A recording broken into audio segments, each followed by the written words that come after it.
All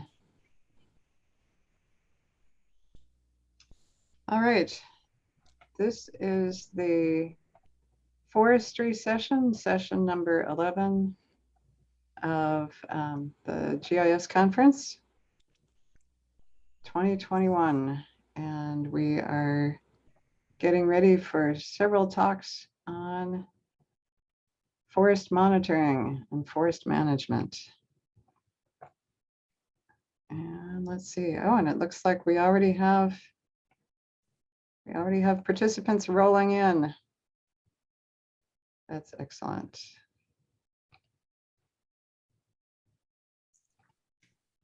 Okay. Should I begin screen sharing, Nancy? Sure, you might as well, and then people will know they're in the right place. All right. Yeah, so we're going to start with a talk by David Wilson and Dan Abramson on, they're both from the Minnesota DNR Division of Forestry, and they'll tell more about their associations shortly, on enterprise level integration of GIS technologies for monitoring forestry best management practices. Let's hear it for best management. All right, take it away, David and Dan. All right, I am David Wilson, and I am the Guideline Monitoring Program consultant. I work with the Division of Forestry from the Minnesota Department of Natural Resources.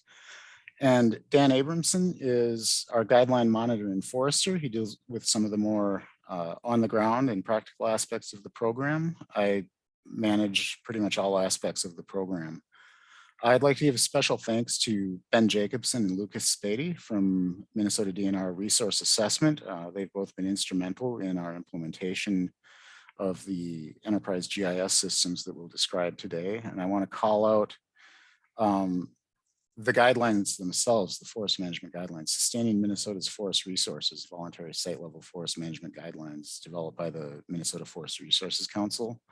And I'll point you to the top link at the bottom of the slide, as well as another link that leads to an RShiny application where we do some of our reporting from past monitoring efforts.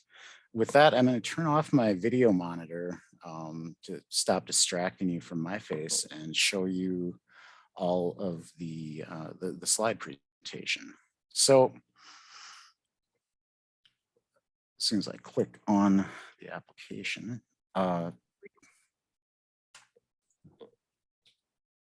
okay, so the topics we're going to cover today really run the gamut from what the guideline monitoring program's needs are, how we do our remote sensing and site selection, our data collection methods using Minnesota DNR ArcGIS Portal, some of the geodatabase design and relationships that we define in our catalog, our portal web map service, and how we implement webhooks and unique identification passing for different features that we collect, and our use of Collector and Survey123 in the field for spatial and tabular data collection.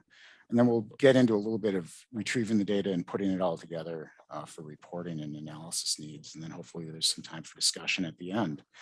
But really what this all amounts to is how do we go from the picture on the right where we have foresters, or sorry, on the left where we have foresters in the field making observations, to a data system in the cloud on the right, a platform-based GIS.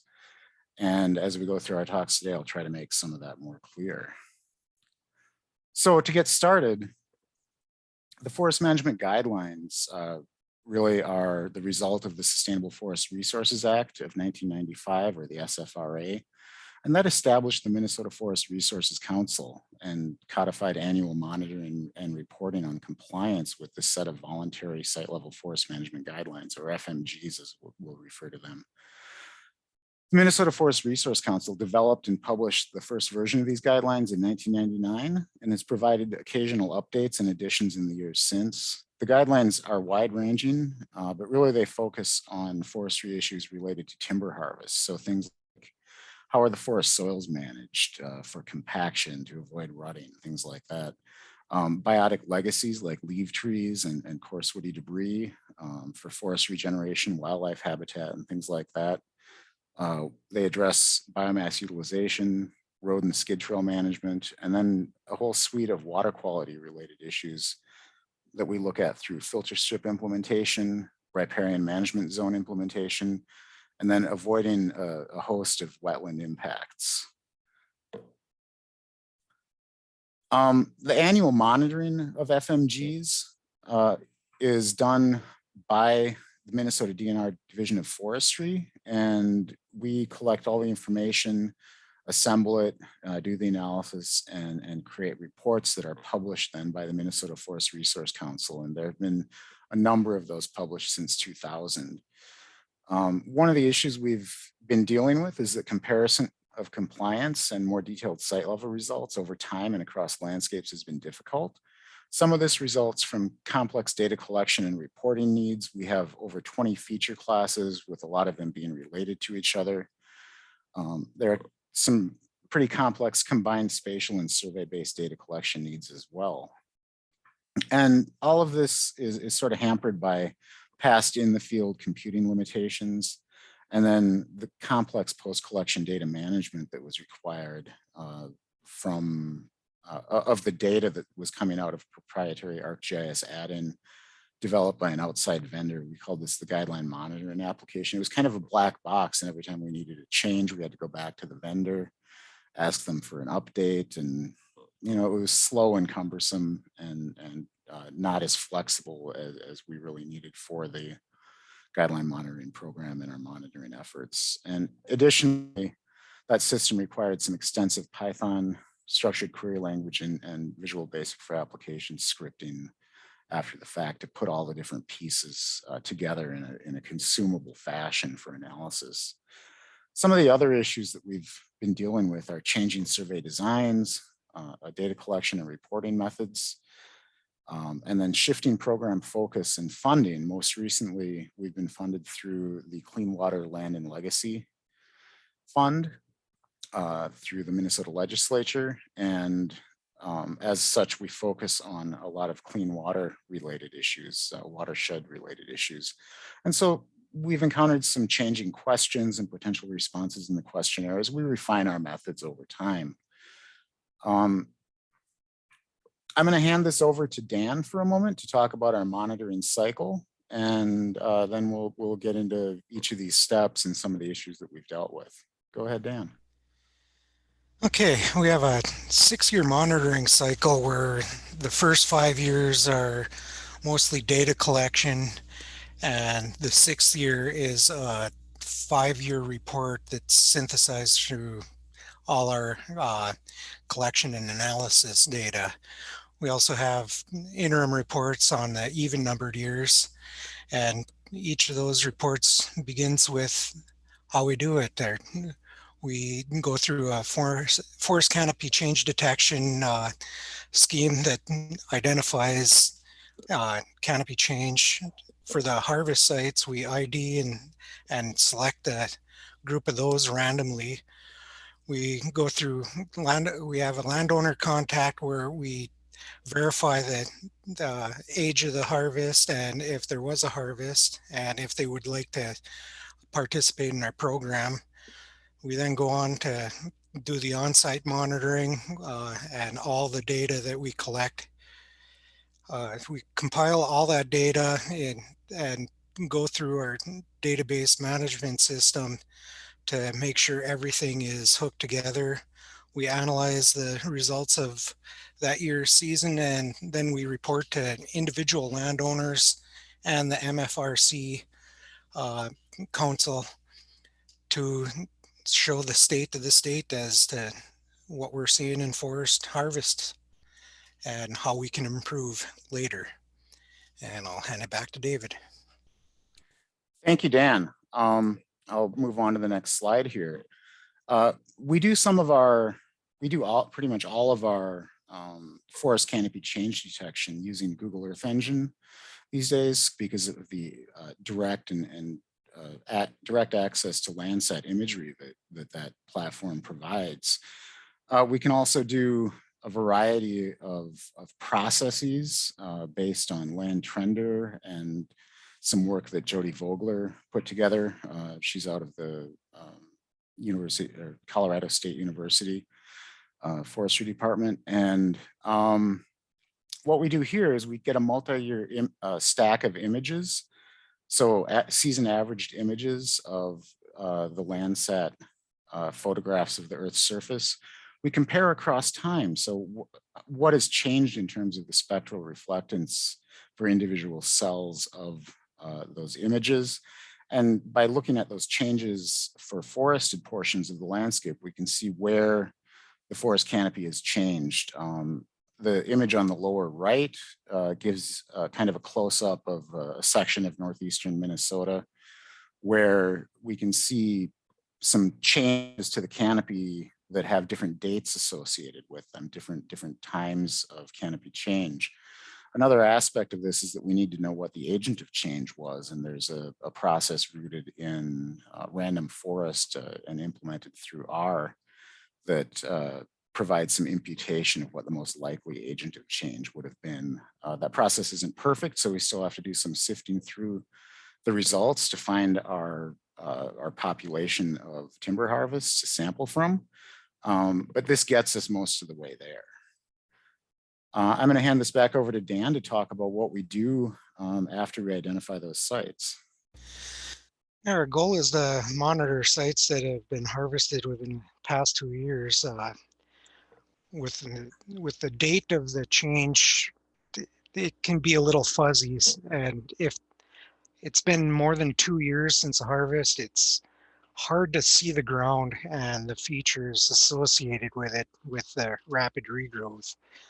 So we go through, that's part of the filtering of the random subset of the harvest sites. We identify the landowners by internal GIS layers and county ownership records to ensure we have the right person or right landowner and type.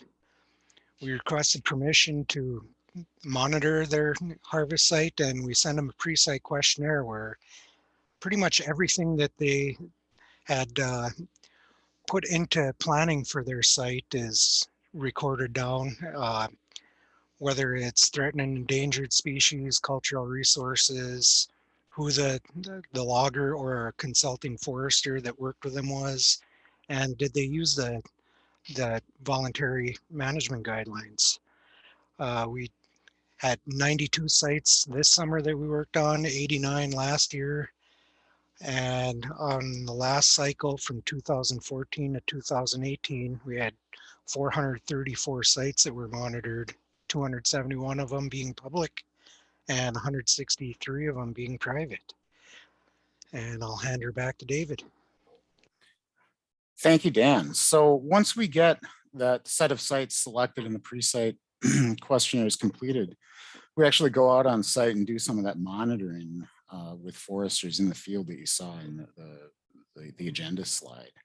But I'm really here to talk mostly about our platform-based data collection and management system, how we set it up, and how that's implemented to meet the needs of our program. So to begin with, we use our catalog and create a files geodatabase system on an SDE server. Then I've gone in and created all of the different feature classes that we're working with and defined all of the relationships between them. And that's important for the propagation of unique IDs from primary to secondary features. And those are used further to pass information from Collector over to Survey123, as I'll get to in a moment. After that files geodatabase is created, I've used ArcPro to develop a mapping, a system, a GIS system, a map that I want to publish on Minnesota DNR's portal.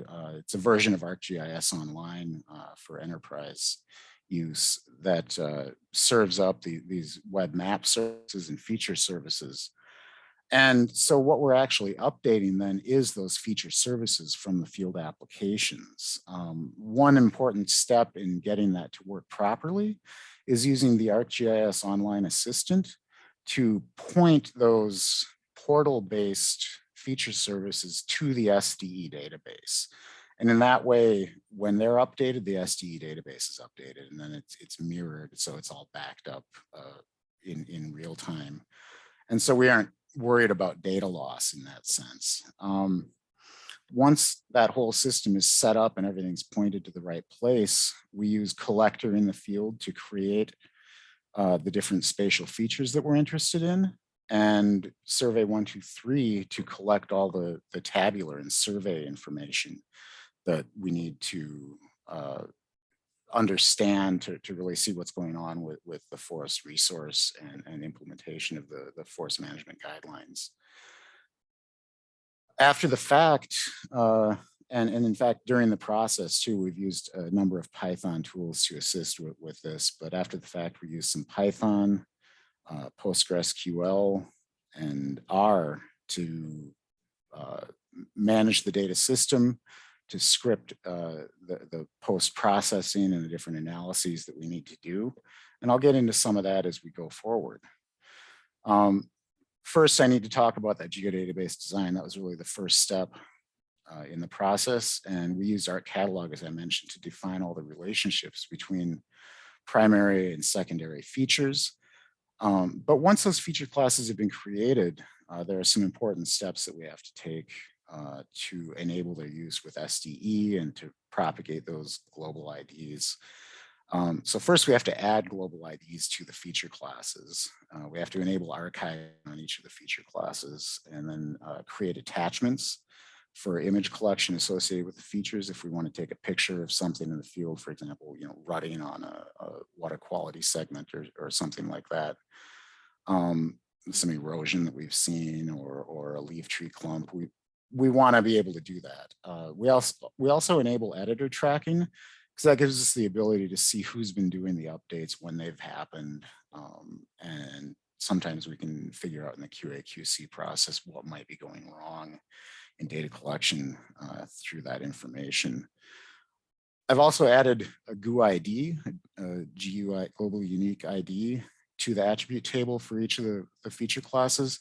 And that's used to propagate the global IDs from a primary to a secondary feature class based on the relationships that were defined using ArcCatalog. And so what that really does is passes a primary key to a foreign key in another table. So the global ID becomes the GUID in a secondary feature. And in that way, we can track not only the relationships between sites and wetlands associated with it, or leaf tree clumps, things like that. But we can track all the tabular and survey information that we're collecting associated with those features as well. And then I repeat that for all the required feature class relationships. Now this slide looks a little bit complicated, but I'm just going to talk about relationships and inheritance for a minute. So the wheel diagram on the right gives you the idea that we're passing these unique IDs from the site out to the secondary features, whether that's a water body, a road, a landing, or an erosion control structure.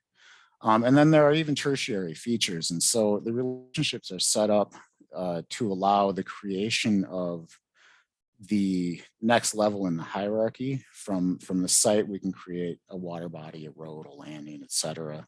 But once we have a road, we can create erosion control features across drains, borrow pits, cut and fills, and water quality segments. And we pass the unique IDs from the primary to the secondary feature in each instance. So really, what we're doing is in Collector, we're creating these features, and the way those relationships are defined defines which features we're able to create from any given selected feature in Collector. But the unique IDs are then passed to those secondary features. And they're also passed from the field apps to the servers and from Collector to Survey123. So we have the consistent set of global IDs and relationships defined throughout the process. So Collector consumes a web map service from Portal.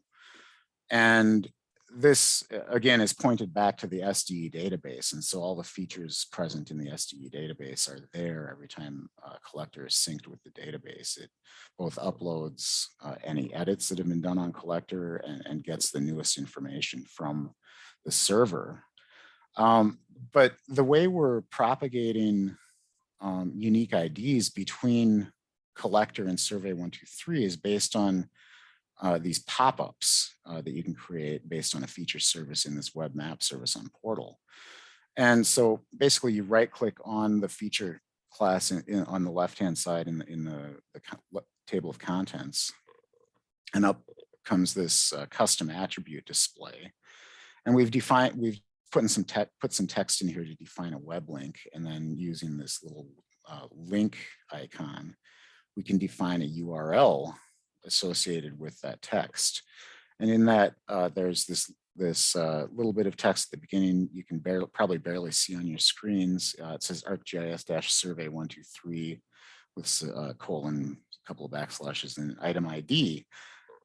On the next slide, we'll talk about that a little bit more and see an example of the information that's passed via that URL link from Collector to Survey123. And Dan, I'm going to hand it over to you to talk a little bit about what we do in Collector.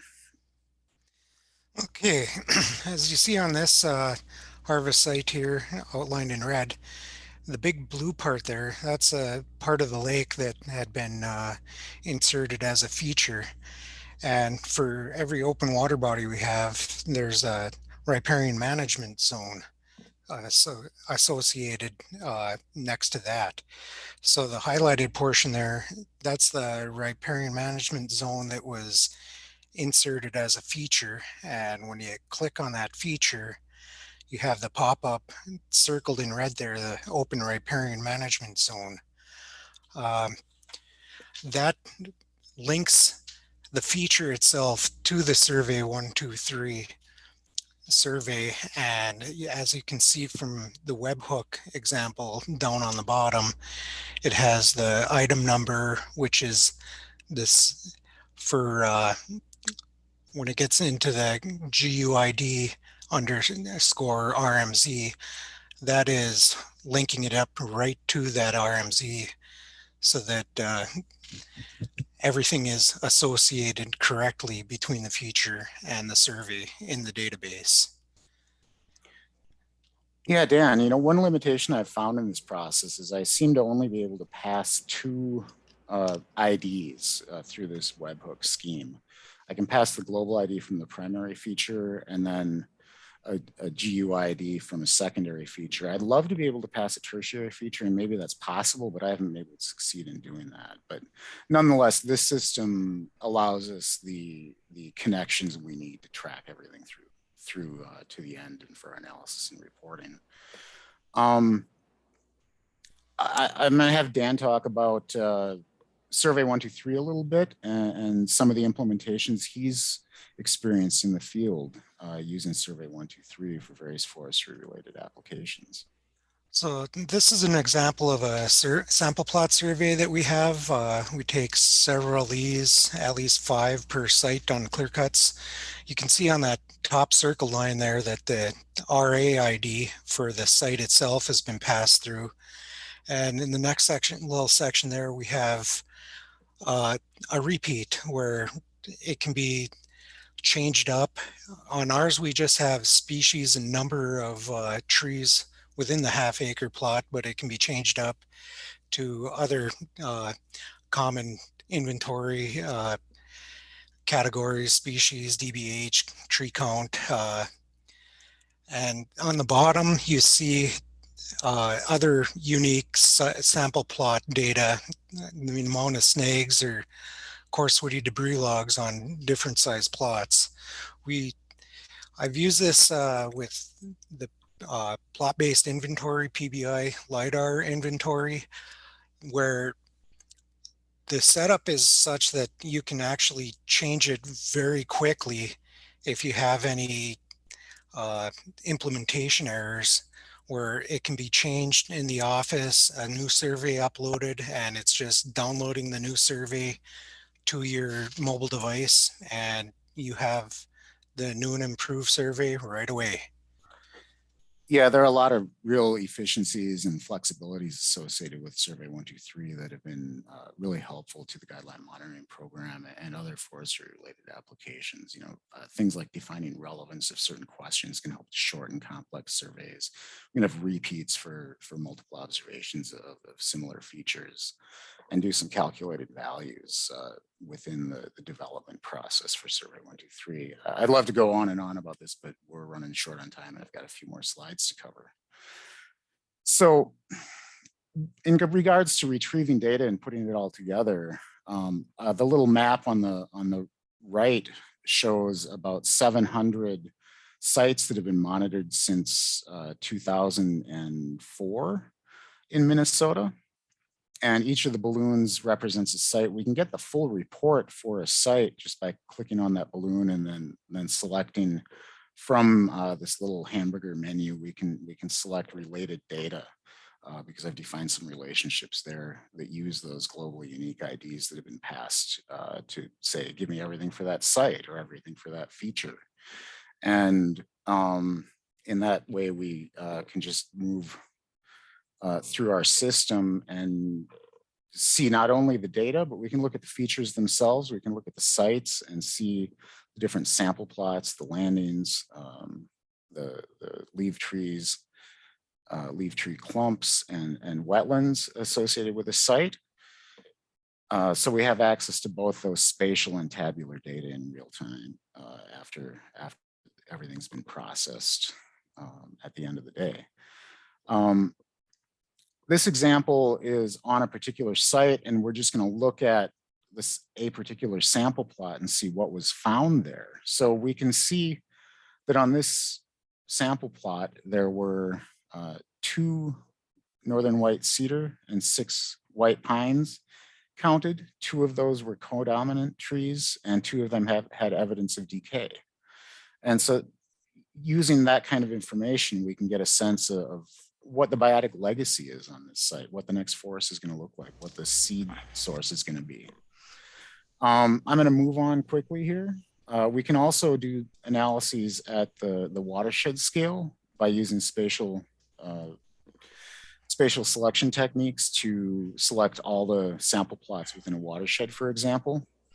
And in this case, you can see in the Mississippi Headwaters watershed, there were 627 of these sample plots on a number of sites, and there were over 6,600 pieces of information collected. And so we can do analysis both at the site level, at the watershed scale, and at the state scale. And this next slide, and we're going to wrap this up pretty quick here to try to give some time for questions. The next slide just shows a little bit of analysis at the state level, broken out by watershed.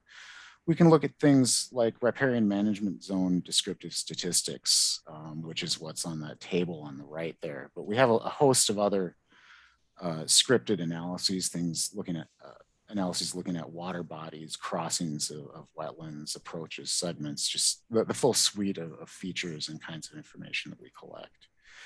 There's a little more that we can do here. And so this is an implementation of Leaflet within our Shiny. And in this sense, we can select a watershed. We can see where the sites were in that watershed that we monitored, and we can provide summaries at the watershed level of what we're finding, both in terms of land cover, USDA forest inventory and analysis information related to the forest cover there, land ownership, and where that forest canopy change happened, and specifically with relation to hydrology, which is a major focus of what we're doing.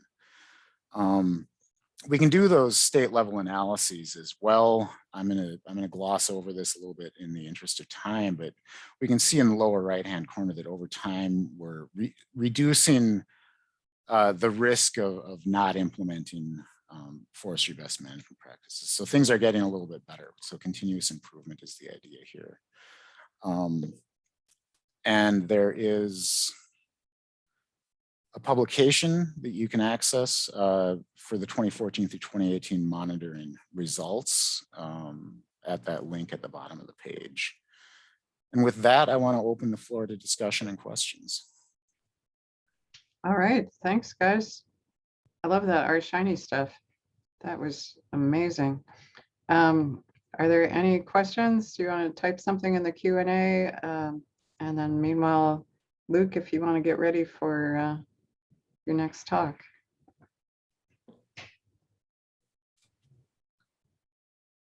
Thank you very much, everybody. Thank you. Yeah, thanks, David and Dan. I'll stop sharing.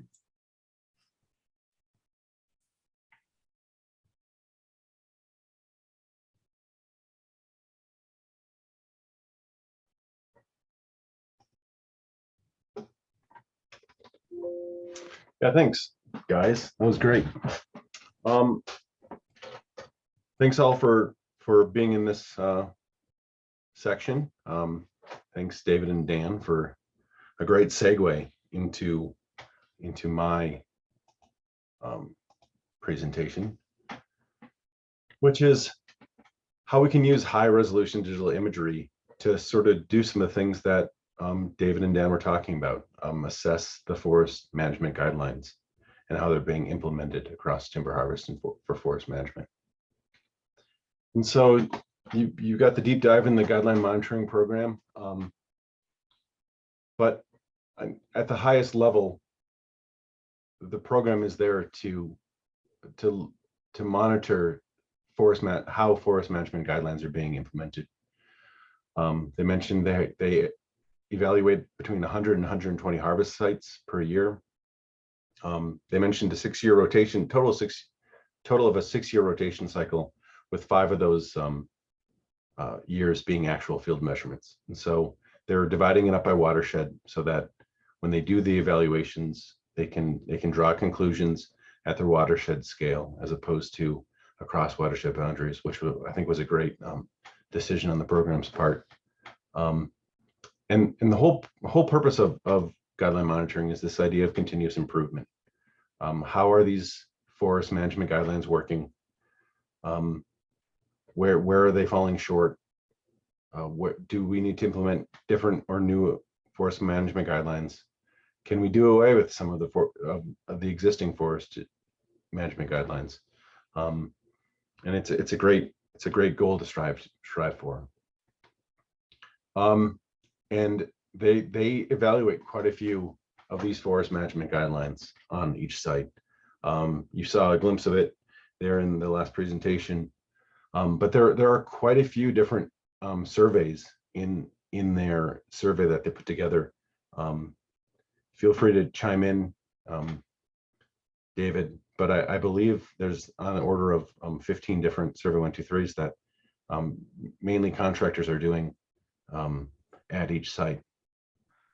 And those surveys really are getting at two things, or they're just looking at how can we reduce the impact at the harvest level, and mainly on the hydrology. So how can we reduce runoff into wetlands and streams? How can we reduce the impacts into wetlands and streams? And how can we maintain some vegetation there to, one, help wildlife cope with the harvest, and two, have a seed source for regeneration, if that's what we're looking for. So what David did not mention was for the past 14 years, their budget has stayed relatively the same. And so you can imagine that the cost of contracting increases. And so they're constantly looking at ways to increase program efficiencies. You saw one of the ways they are doing that with their Survey 123 implementation. A lot of that was driven by just cost of the program. What's the easiest way to increase efficiencies in this program? And I think they did a really great job. And I would imagine you all agree with me on that. But going into that, how can we increase these efficiencies even further? Two main things pop out. One, there's current lack of assessment of winter access only lowland conifer sites. Because the contractors come in and do the assessments during the summer, it's tricky to access those winter access only sites. And oftentimes when there are impacts, it's really hard to see them in these sites, just because you can be standing 5 feet away from a pretty significant rut or degradation to a wetland without seeing it. Or the water level happens to be high enough that you just can't see the patterns from on the ground. A second real limitation or area for an increase in efficiency is access to non-industrial private landowners. You can see that 42% of the state is actually owned by non-industrial private landowners, and the Guideline Monitoring Program can only access those sites by landowner invitation or permission. Would a landowner be more likely to say, yeah, you can assess my the harvest if you don't actually have to step foot on my land? We might get more people involved in the program because of that. So with those two main efficiencies in mind, it seems really well suited to high-res aerial imagery. How can we use high-res aerial imagery to assess for these FMG implementation across all ownerships and landscapes? So insert the Minnesota DNR Resource Assessment. So I work for the Resource Assessment. We're part of the Forestry Division. We're established in 1974 as an inventory group, but also to support management and programs and coordinate other aerial photography acquisitions that were happening. Now, enforcement and forestry had aircraft, and it just seemed only natural for us to also create a small aerial imagery program. So for shortly after establishment to 2020, we were running pretty, I would call them low or small footprint camera systems. They are often mounted to a hole in the bottom of the plane via a fixed mounting bracket. And we're talking on the order between 40 megapixels and 75 megapixels. In the summer of 2020, Resource Assessment purchased a Phase 1 IXM RS1150F. And so this is a 150 megapixel camera, but it's not just a camera, it's also a IMU. So we're getting accurate survey grade GPS locations of the plane as it's flying. We're also recording its pitch, roll, and yaw. And the gimbal is making adjustments to the pitch, roll, and yaw. So we're staying nadir a lot more than we were, especially being bounced around in such planes that we had. And so COVID definitely slowed, I would say, the rollout of this brand new camera. We were super excited about getting it up in the air, but then, it's pretty obvious you can't have a bunch of state employees packed within a small airplane. And so that the rollout was slowed.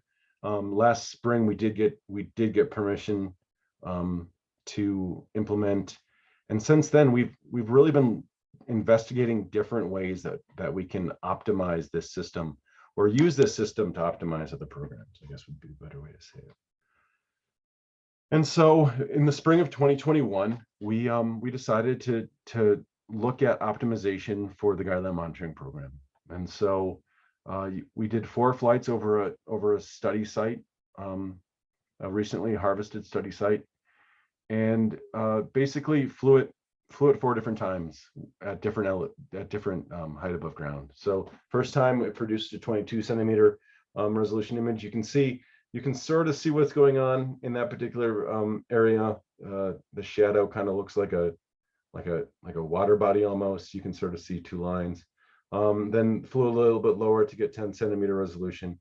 And now you can say, okay, that definitely isn't a water body, that's definitely a shadow. And there is definitely some sort of slash that they drove some sort of harvester over.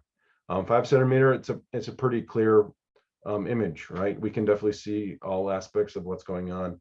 And then finally, the 2 centimeter resolution image, we're starting to get at the fine vegetation that's on those particular trees. And so how can we use these different varying resolution to map different aspects of these forest management guidelines? And so this is our test site. It's about a 70-acre test site, and there were five forest management guideline features on this site. Multiple sampling points, as you can see. I think there were 8 different sampling points across this particular site. We have filter strips, so those are areas of undisturbed, or what should be undisturbed vegetation between harvesting activities and wetlands.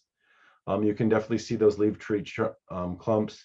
We want to make sure that there are 5% of the area is retained in those leaf tree clumps, as well as the scattering of other.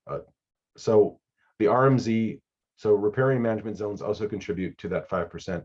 There weren't any in this particular harvest, and also individual trees spread throughout that would be picked up by those sampling points that I'll talk about in a little bit.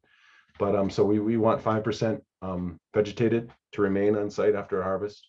For landing and roads, for a harvest less than 30 acres, we want less than 5% of the area to be either in landings or roads. But for this particular harvest, that's over 70 acres, we expect less than 3% of the harvested area to be in landings and roads. And why is that? There's a couple reasons. Again, the more roads you have and landings, the higher that's more exposed mineral soils that could potentially be eroded and end up in a hydrologic feature. But then also on roads and landings, you have a significant amount of compaction, which limits the amount of regeneration. So it really is in the landowner's best interest to minimize landings and roads, because it maximizes regen, which puts more cords on the harvester. Other things to think about are the wetland crossings. There's one wetland crossing on this particular site going through a wetland. And then what I mentioned, the sampling points. And so at each sampling point, I believe Dan showed an image actually of the Survey123 associated with that. They're looking for coarse woody debris, blowdowns, trees between 2 to 6 inches, as well as species, and that's DBH, sorry, and trees over 6 DBH in species and number within a half-acre area, as well as snags, standing snags.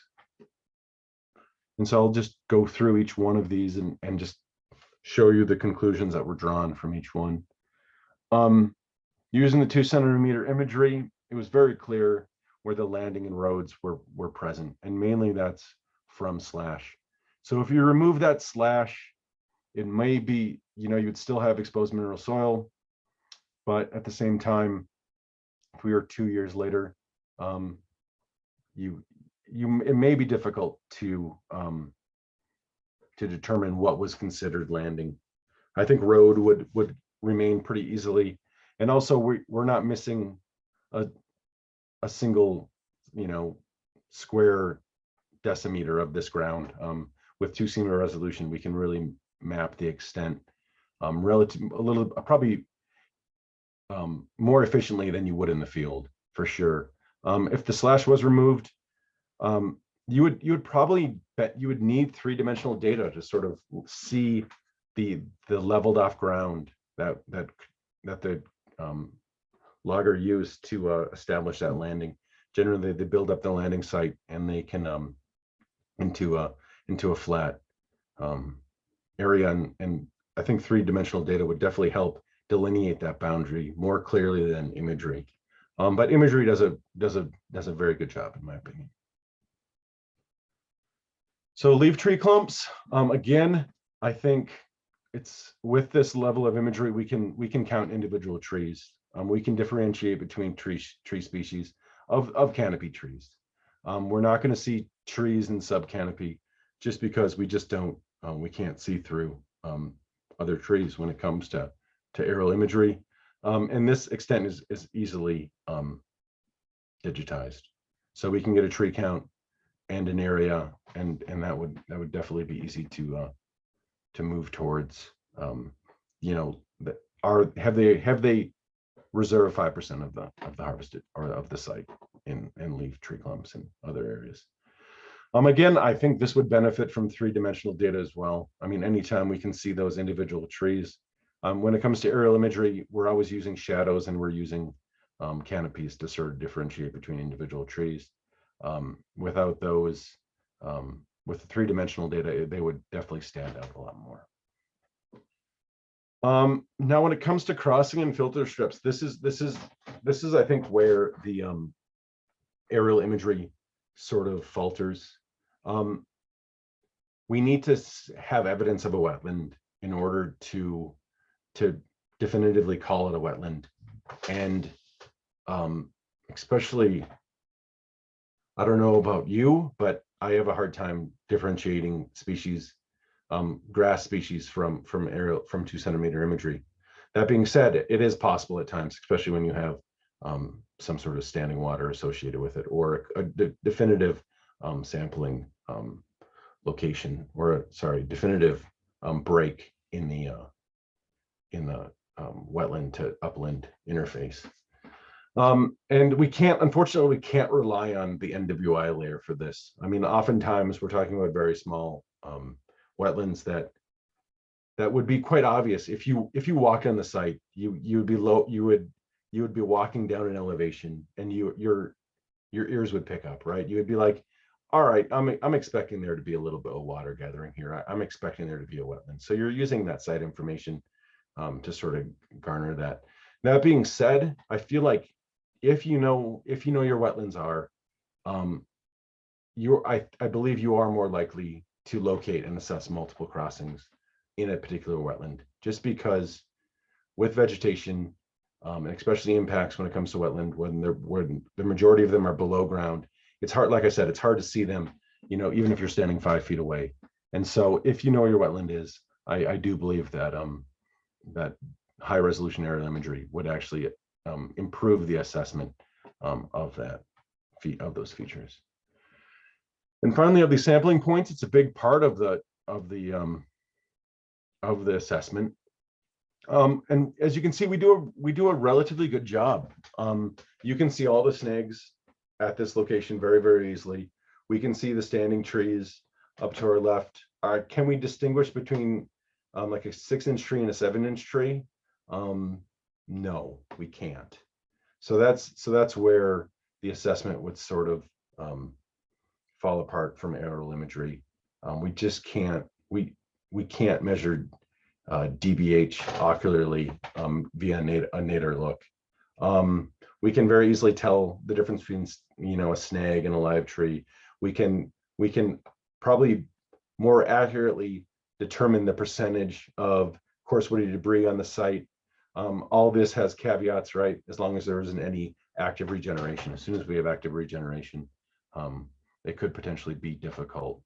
And it is harder to evaluate regeneration just because of the small size and diameter of those trees. So just quickly, findings from this analysis, we are going to be moving forward, I believe, with further testing this on the winter access only lowland conifer sites. Because we know those winter only access lowland conifer sites are going to be wetland, we can find those features very, very easily. So this is actually, the image on the right is actually an image from the site that we're just in at the northern point, where none of these impacts were actually detected by the contractor on site. And you can see there was a significant amount of movement and impact to this wetland from those from the logging operation that just was not caught by the by this last assessment. And this idea that we can, we're not limited, we're not squeamish about putting on or walking through some squelchy land to see these is definitely a plus of the high resolution imagery. So where would it potentially fall apart? Without three-dimensional data, we can't see three-dimensional features. So we don't know where slopes are high. We don't know where erosion controls have been installed if they're made out of the same material as the road. I mean, I think if you put slash over a road, yes, we could find where the erosion controls, but we won't necessarily know again with the slope that erosion control is being created for. And then occluded features, right? We're not going to be able to measure anything or map anything that's under the either trees or the soil. So part of the process is making sure that the drains are rightly sourced for a particular crossing under a road, and we can't make that assessment via this. And so this has limitations then on that second goal, which was, can we use this to bolster the assessment of those non-industrial private lands? And that's a question mark. I personally at the moment would say no, we cannot. I think we have a high applicability in these winter access only lowland conifer sites, but I feel like we do not have applicability in non-industrial private forest lands. I think we could augment and maybe even check doing the QAQC of the contractor's assessment, but we could not do a fresh assessment without that information. And then finally, timing of imagery is important. The spring after harvest is best, mainly because of regeneration, especially on aspen sites. If you wait any longer than that year after, or that spring after harvest, you're risking the chance of losing a lot of your or including a lot of the features that you're going to want to look at. You know, wet conditions are nice. So after snow, but before leaf out is definitely helpful. And during the wet conditions of spring, definitely help you with the wetland components of things. And then finally, the image resolution, I feel like is important. Once I saw the 2 centimeter imagery, there was no real reason to go back to the 5 centimeter. Just because the footprints aren't that much different between 5 centimeter and 2 centimeter. But the drawback is the higher the pixel resolution, the smaller the image footprint, which means you need to potentially fly a site more. You have to do multiple flight paths through that site, which increases costs, but not that it would bar you from flying. It wouldn't be that much to add a flight line. So I think future steps, this camera system, one of the reasons we did purchase it was because of the detailed flight information and the precision GPS locations that this system allows us with the IMU and with the IMU. And so if we were to collect this imagery using the right image overlap, which is very controllable with this system, we're talking the shutter speed on this, I think, is 10 times faster than our previous shutter speed. So I believe we were like half a second shutter speed. So we are more than capable of even capturing up to 90% overlap on most of our images. But we would need the proper image overlap, along with the added plus of super high resolution imagery. It lends itself really well to the photogrammetrically derived 3D point clouds and the creation of these digital surface models directly from the imagery. And so, because we don't really necessarily care about if it's this digital surface model being registered to the real world, all we care about is slope and lowland versus upland. I think it would be highly effective in answering a lot of our questions. And when we get this process up and running, which we're in the process of doing, I would even reassess whether high resolution imagery can be used for private land assessments. And then finally, I would also like to see how UAVs could be used with this. You know, Minnesota DNR currently is still approving UAV use by Minnesota DNR employees. That being said, we can contract out sites to being flown via UAV. Also, David and I were talking earlier this week, and he mentioned, well, we don't even have to have them fly, just even a contractor with UAV assistance would really be helpful for larger sites. So when that contractor stopped here and the impacts happened here, if he or she, if they had a UAV that they could have just deployed and really quickly flown over that muddy, swampy area just to determine whether they had to walk back there or not, they would have been like, holy cow, yeah, there's some serious impacts over there that I should go investigate. And I also want to, I mean, I think there's a conversation between aerial imagery versus UAV imagery.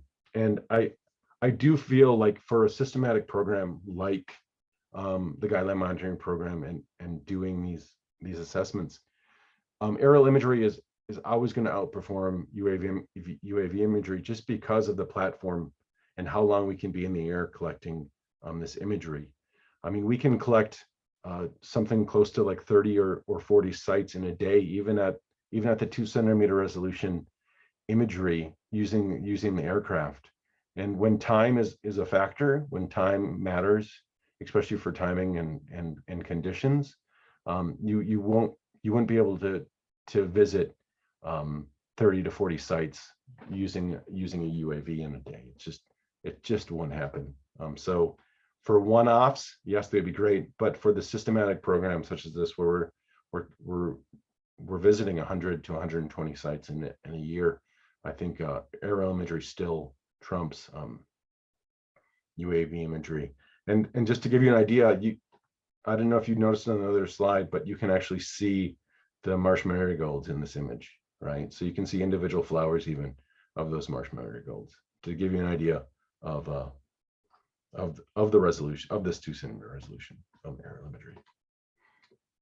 And with that, I'm going to leave you with an image of a woodpecker using one of those snags. We were out at a site, and I don't know if any of you have experienced a woodpecker. That's unfortunate.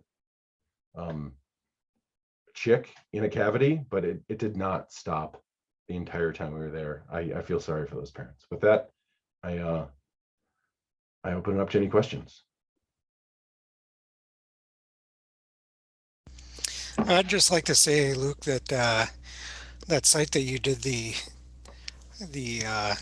testing on is a site that we actually did get out the QAQC from this year, and where you showed the crossing photo, I noticed on the photo that just slightly to the southeast of that there was another half moon shaped double rut. And Yeah, right here. yeah, and Yep. we could not see that on the ground due to the regrowth. Yeah. We just couldn't see it. And I mean, that is what, 5 feet from each other? No, averaging about a 10-foot width. Oh It's yeah, about 10, 12 feet 10 or away. 12, yeah. So just in that short little distance, we couldn't see that second rut at all in the shadow there. Yeah, I appreciate that comment. So Chris had a comment. Are you able to use LiDAR for any detections or measurements? I think LiDAR would be a great source for this, 100%. The only issue I have with LiDAR is, it gets collected once every 5 years. And so it's fine for that 1 year, but as soon as that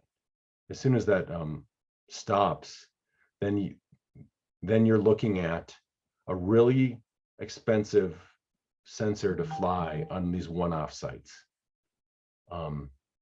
So yeah, so just something to think about. That first year, if you happen to capture your harvest, like this next year, we are going to be using the LiDAR data a lot, I think, for the assessment. We have imagery and we have the LiDAR data.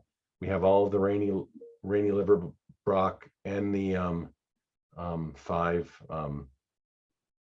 and the Lake Superior block. So there's going to be some definitely looking at that, and it will be good for, I will say that for other guideline monitoring processes like the change detection, I think LiDAR will be wonderful for multiple years to come.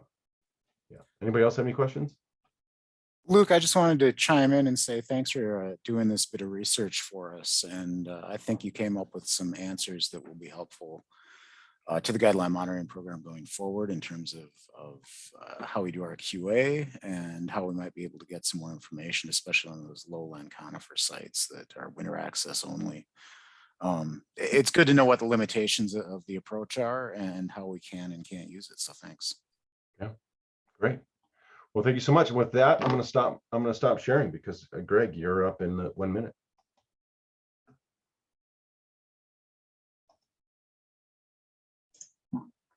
All right. Hello, everybody. Can you hear me okay? Loud and clear.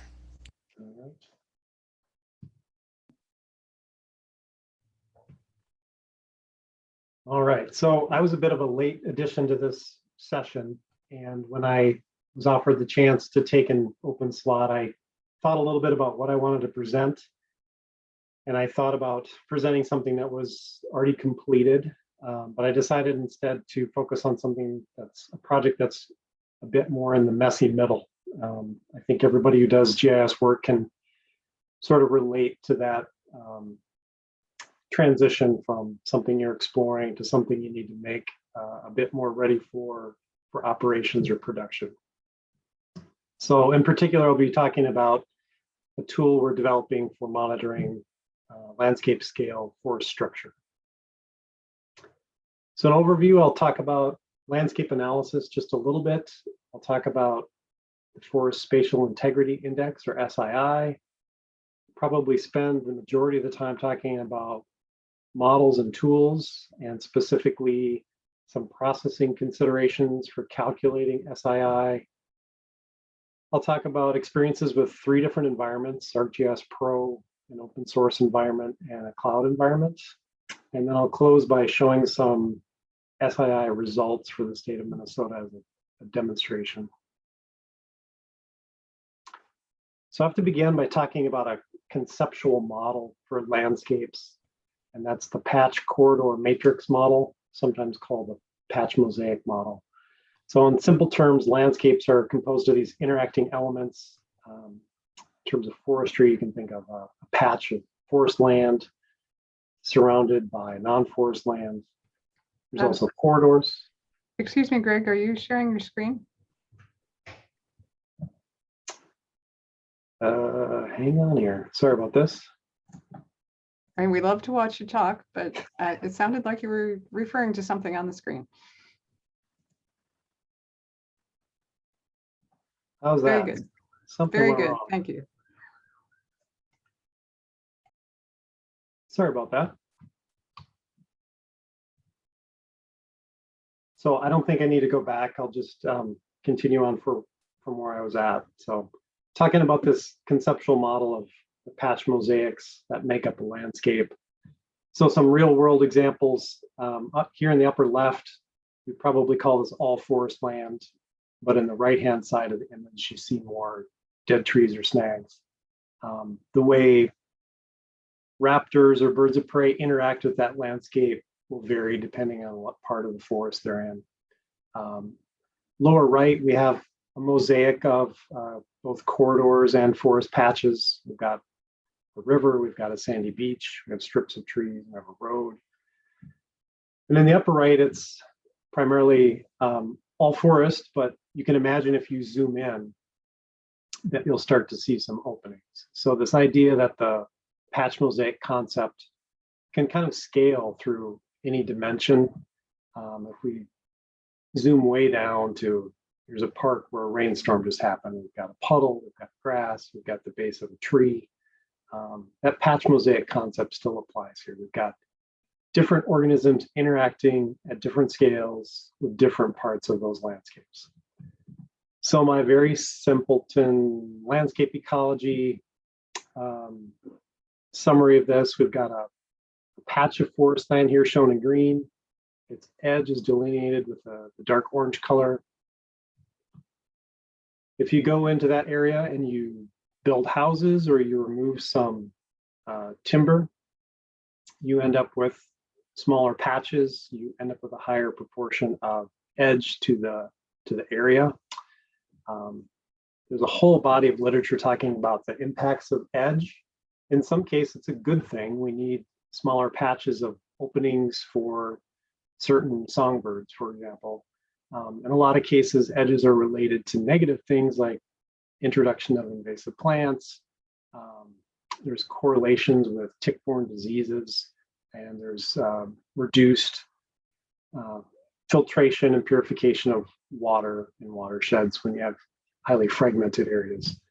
So these terms, fragmentation, edges, and core, come out of this patch mosaic model. So we've got examples of a fragmentation here on the top, the edges in orange, and then the core, the green area that's buffered from interaction with surroundings by the edge.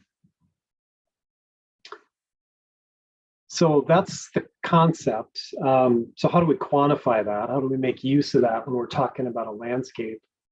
Well, in 1995, the FragStats software program was released, and that, in my view, kind of kicked off this era of using computer software, primarily raster data, to analyze and quantify these different ideas about the patch mosaic model. So the software development has not stopped. FragStats, I think, is kind of tailed off in terms of support.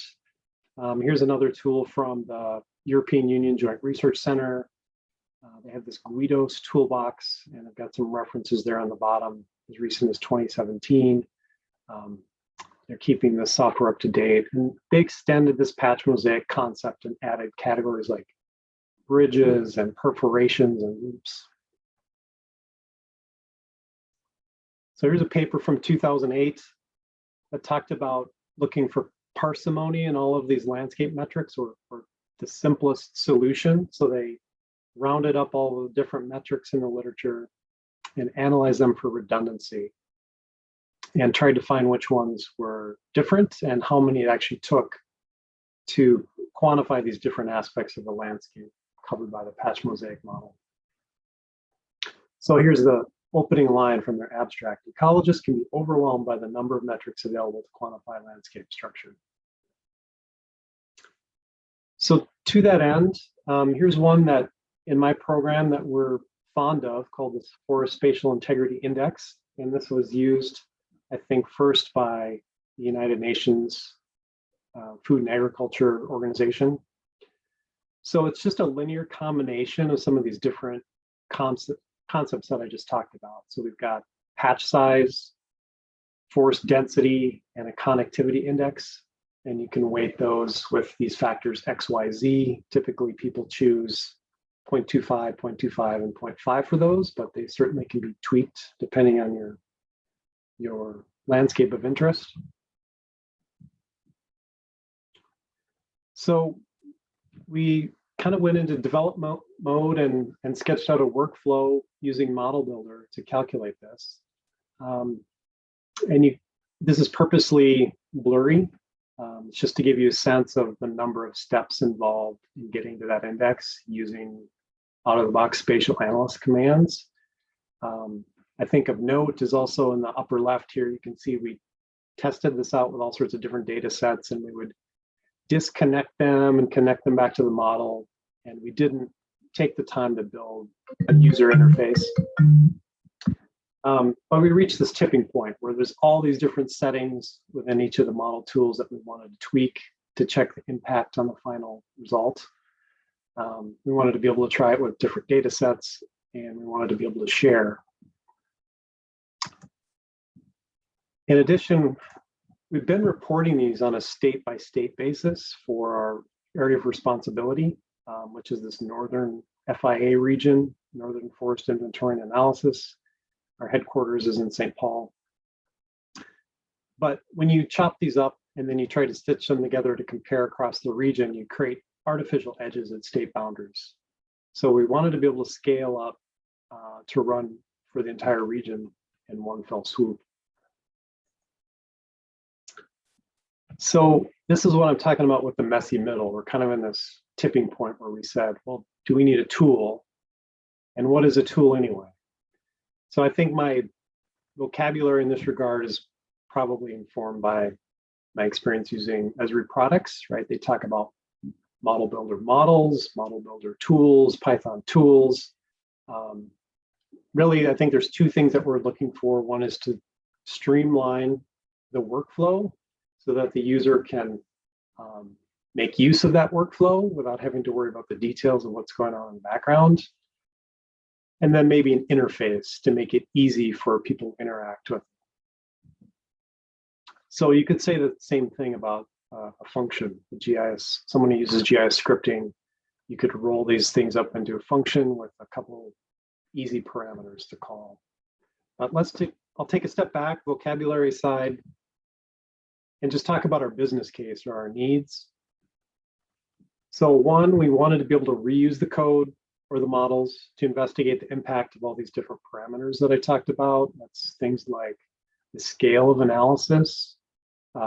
If you start with land cover to build your forest classes, which classes do you choose? There's distance rules that define core and edges, and those numbers are up for debate. So we wanted to be able to investigate those and do that efficiently. Secondly, our team has a mix of comfort levels with GIS scripting. So there's certainly people who could go in and modify Python code and feel comfortable doing that. There's others who wouldn't. They're very competent with GIS and can do model builder modifications quite easily. So that's another design consideration that came up.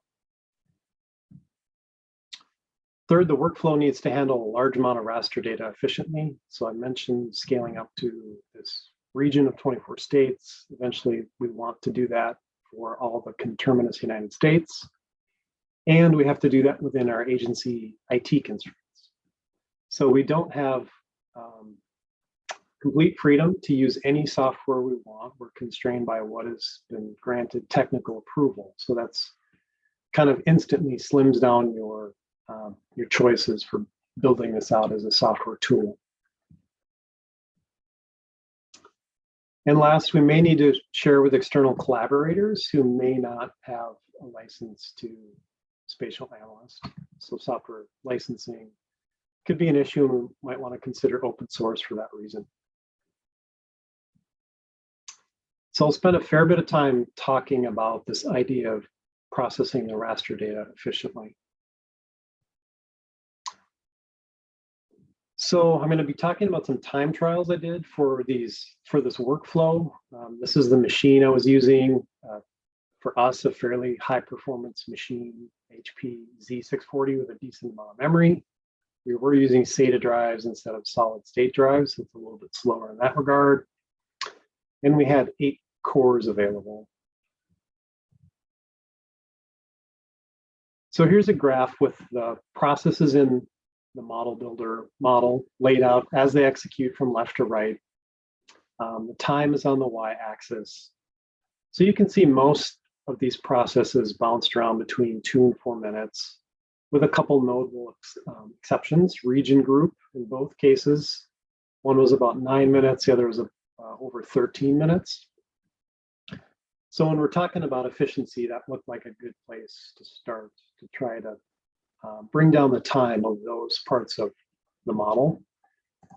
And again, these are all spatial analyst tools that we use to do this workflow. I'll also highlight here, I have focal stats repeated 3 times.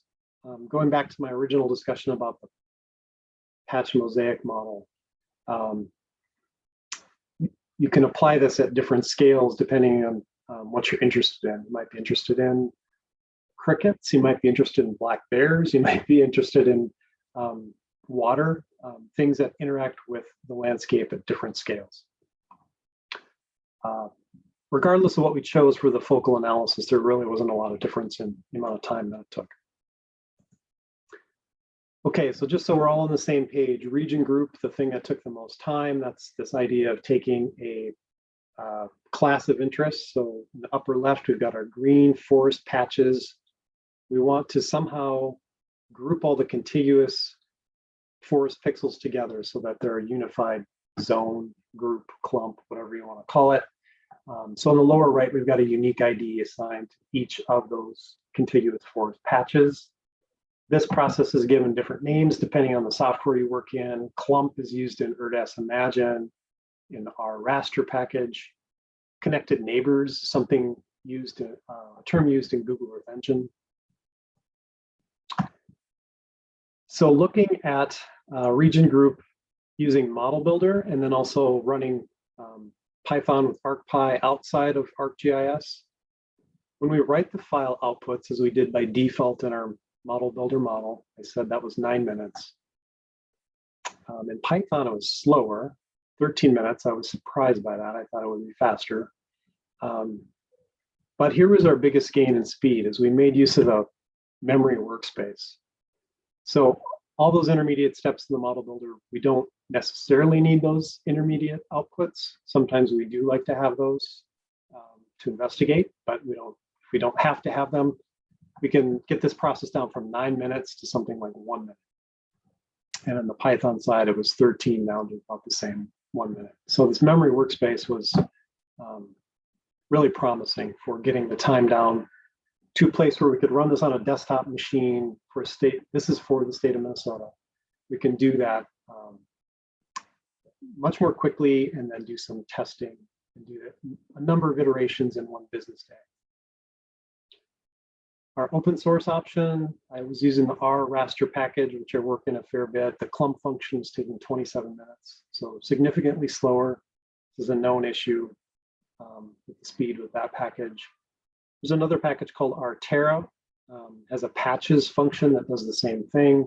That one I let run for more than 4 hours and it didn't finish, and I sort of gave up. Google Earth Engine is mentioned earlier in this session. It's a petascale computing platform, very fast for working with raster data. They have a function called connected pixel count, which is essentially what we need to do with region group. But it has this parameter called max size. So you can only let your patches get out to a certain size before it gives you no extra information about them. And it's defaulted to 100. You can turn that up to 1024. So if you're working with 30-meter national land cover data set data, for example, this is about a 250 acre upper limit on your patch size. Is that a problem? Can we still use this for landscape analysis? Only 1% of the 809,000 patches we identified are greater than that threshold, but those larger patches represent 84% of the forested area in the state. So shown here in green and dark green, those are patches greater than 1024 pixels. Some time trials regarding focal analysis. So again, a lot of people are familiar with this stuff, but just so we're all on the same page. Focal analysis is this moving window concept where you define a neighborhood around a pixel of interest. So here we have a 3x3 neighborhood. We're doing a focal sum. We're going to add all the pixel values and apply them to the center. So here for time trials, I'm showing the 75 by 75 window. Again, Model Builder writing the output to a file database, whether we do that with or without the parallel processing option enabled, we're over 2 minutes. If we use the memory workspace instead, we don't write out an actual file to disk. You can see we drop that down to about 30 seconds. And we had a similar pattern again for Python. Our open source option in this case, our raster focal function took 39 minutes. I tried several different things to optimize that, but it was significantly longer. Okay, moving on to some results of Forest Spatial Integrity Index for the state of Minnesota. So you can see what this looks like in practice. We're using the land cover database, the 2019 release, which came out in June of this year.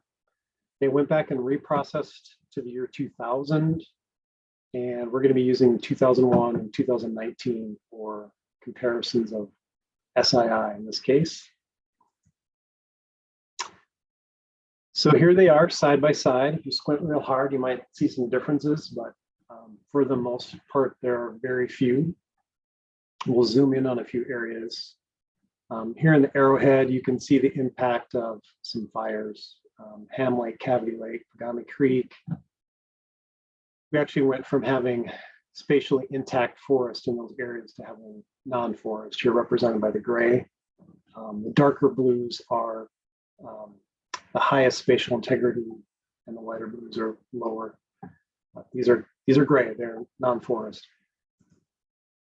This is west of Mille Lacs. I won't go into much detail here. There's some very, very minor changes. This is northern St. Louis County along the Canadian border. Look over here on the right, you can make out the road network quite well. Over here on the left, it's harder to see because it's interspersed with a lot of little harvest patches. And then we can also go back and take some of those intermediate products if we do write them out, or we can do this with the file. We can summarize to things like the county or watersheds or whatever you choose. Here you can see statewide, we had some losses of core forest in orange. I think this went as low as 4% decrease. And then we have the gains in blue, which went up to about 3.8% increase. Looking at a lot of these counties, most of these things were minor. They were due to forest disturbance. Like the fire example I showed, up here in the Northwest, there was, I think, some questionable changes in NLCD categories with some resulting in forest gain. In terms of next steps, we'll continue to build out all the viable options. We have a functional model builder tool with an interface that lets us turn the memory workspace on and off, lets us play with the class assignments if we start with NLCD or other land cover. It lets us tweak the size of the neighborhood that we use, the distance that we use to define core, some of those things. But I think there's still value in the Python approach from the standpoint of being able to batch process and to schedule things. R, I think, is going to be viable. It's just going to be slow. There's so many things to explore in R. It's just a question of how much time you want to put in to find the right package. We'll be generating these SII values for the whole region, reporting that out for the 24 state area, and then sharing some lessons learned on appropriate use of the different parameters in the model. We'll continue to investigate other cloud options besides Google Earth Engine. I just got the go ahead to do some Amazon Web Service testing. So I'll be hopefully working with Apache Spark and seeing how fast we can process there. So in terms of summarizing the technical information, what we learned from some of these time trials and other things, ArcGIS Pro actually had really good performance processing statewide data from Minnesota. Surprisingly, Model Builder was faster than running Python outside of ArcGIS. I recommend using the memory workspace for the biggest speed improvement. Parallel processing had very low impact on the things that I tested. The open source option, the R raster package in particular, was quite a bit slower, but there's, as I said, more things to test. Last, not all raster processing is optimized for neighborhood analysis. Google Earth Engine tiles up your images and sends those off for processing to idle processors at a Google data center. You can imagine for region group, if you're growing a patch across a state boundary and it's 15,000 acres, you're going to exceed the size of those tiles, and then you have some work to do to put things back together. And I think that's why we see some restrictions on things like maximum patch size. So that may not be the right environment for this type of work. So overall, my summary is I wanted to share kind of an evolutionary journey where we were still in the messy middle, starting out with a workflow. We don't always know ideas will work out, but sometimes develop those in the fastest way possible. And then you come to a tipping point where you have to decide if you want to make it into more of a robust tool. And so that question for us was driven by these needs to test out all these different model options, to make it go faster so we could scale it up to a region or the entire United States. We also want to be able to collaborate and to be transparent about how we're calculating something like the spatial integrity index. With that, I'll take any questions you might have.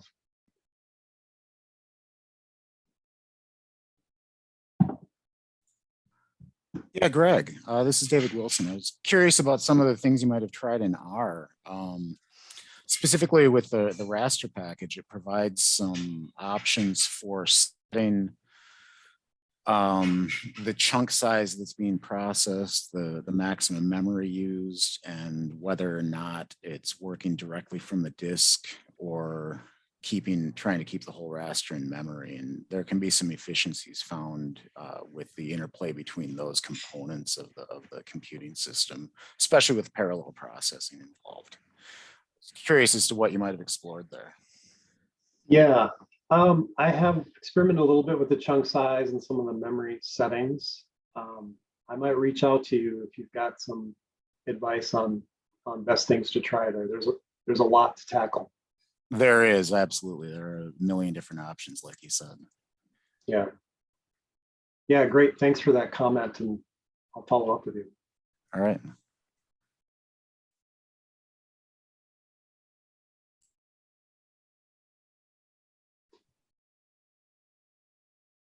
Do we have other questions for Greg? I apologize you had to stare at me instead of my slides for 3 minutes. Greg, this is David again. I'll ask about the spatial integrity index. Are there other combinations of some of the myriad of different landscape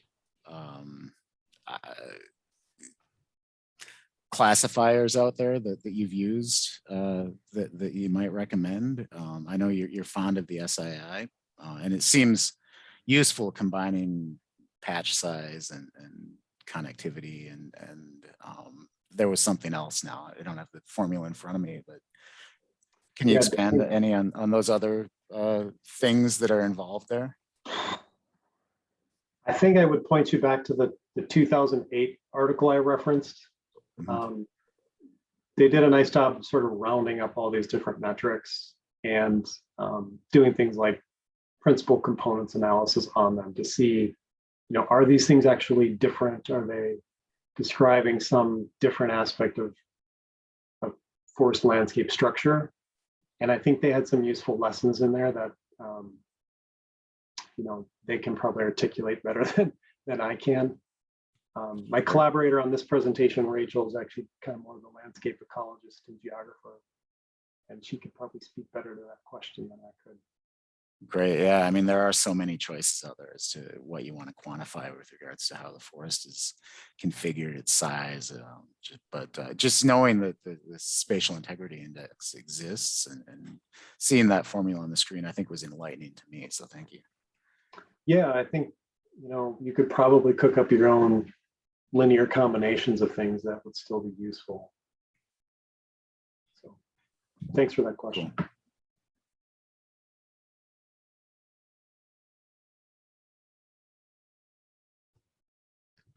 All right, we have one question from the chat from Jeff. Were you running your Python scripts from an Arc toolbox or added tool from another IDE? I was just running it from idle.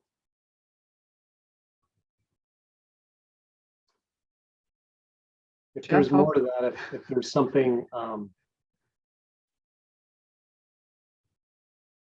so the time that I reported was the time only for the spatial analyst function that I was reporting on, and it was after the import of the ArcPy. So yeah, that the ArcPy load, tend to double some of the times of the things that I was reporting.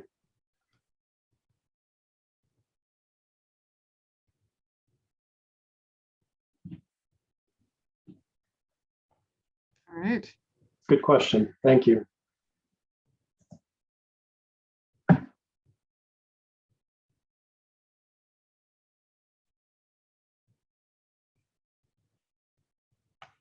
All right, and we have thank yous coming in.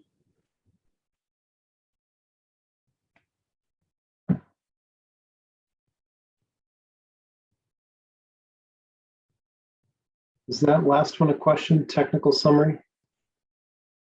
I think that's the part that Pete got to see. Okay. All right, thanks, everyone.